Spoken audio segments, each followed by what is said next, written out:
So now the angels in the heavens are impressed with you, and you're not impressed with yourself.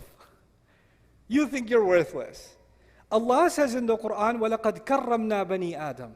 We honored the children of Adam. We honored the children of Adam. You know what this ayah teaches me? It teaches me I don't have to look for validation from anybody else. I can look for did I do a good job or not? I should check.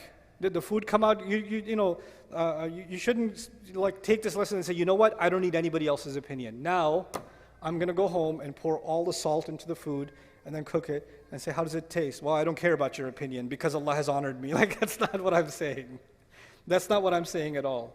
We do need to get correction from each other. And by the way, when you value yourself, then being criticized is not humiliation.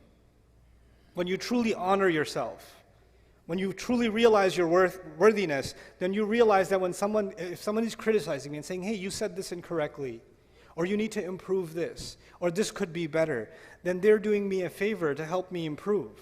I don't feel like I'm being insulted, because when you have really low self-worth, then criticism feels like you're being pushed even lower down. But that feeling goes away once you have value for yourself. Once you recognize Allah has given me value. Then you start seeing correction or criticism as an opportunity to grow. It's not humiliating anymore. But this is one side of the equation, that we value ourselves. But Iblis, he's got multiple tactics. And I talked about balance in the beginning. One of the things Allah gave us is balance. Nowadays, because people are no longer, the majority of the world is no longer interested in educating itself through books or reading or long study. In fact, if a video is more than 30 seconds, move on. And then they say, you know what they call that? I've been doing a lot of research. No, you haven't. You've been swiping TikTok. That's not called research. But I've been doing a lot of research into psychology. No, you haven't. A 3-minute YouTube video was not research into psychology. You haven't studied anything. Right, but we've become accustomed to quick sound bites, quick kinds of education. And as a result of that, we want quick validation. And one of the things that's happened in a lot of this social media environment is one subject that keeps coming up is self-love, self-worth, self-esteem, which is what I'm talking about too. But you can take that too far. You're amazing. You're the best. Believe in yourself. You. Nafsuk. And you're like, yes, nafsi. And you become obsessed with, I'm awesome. I'm amazing. And then some parents do this to their kids. You're the best.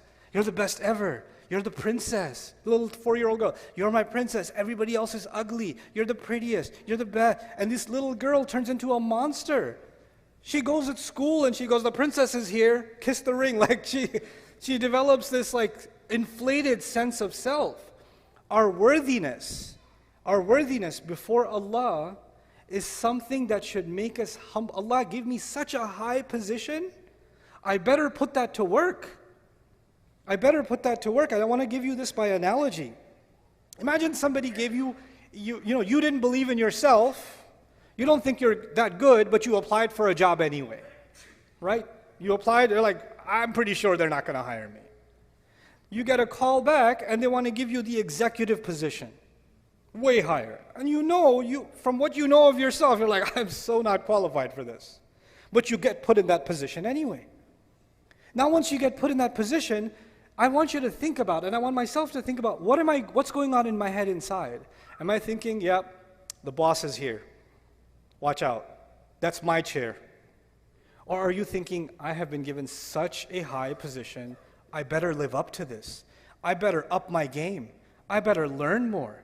I better become more adaptive. I better, honor this role that I've been given so I can actually prove my worthiness.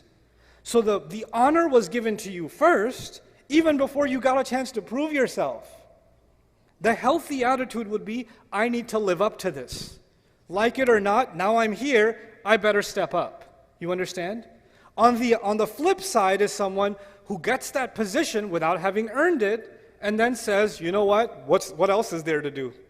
I already got this position. Now I can look down at everybody else who doesn't have this position. Fake it till you make it, right? That's not how this works. This is actually the reality of arrogance. So on the one hand, we value ourselves, but what we actually are supposed to value is the potential that Allah gave us. We're supposed to value the ability to make the effort that Allah gave us, not the things that Allah gave us. The things that Allah gave us, He can give to anybody else. And these things will come and they will go. But the only thing of value before Allah is, and before ourselves should actually be just our efforts. وَأَن لَيْسَ لِلْإِنسَانِ إِلَّا مَا سَعَى. Human beings will have nothing of worth on Judgment Day except the efforts that they made. That's it. That's all that's going to matter. So what's this balance between confidence and humility that has to be struck? Because too much self-worth will turn into arrogance. And too much humility, then you start thinking, I'm nothing, I'm nobody. I'll give you an example of this that I saw in the Islamic space.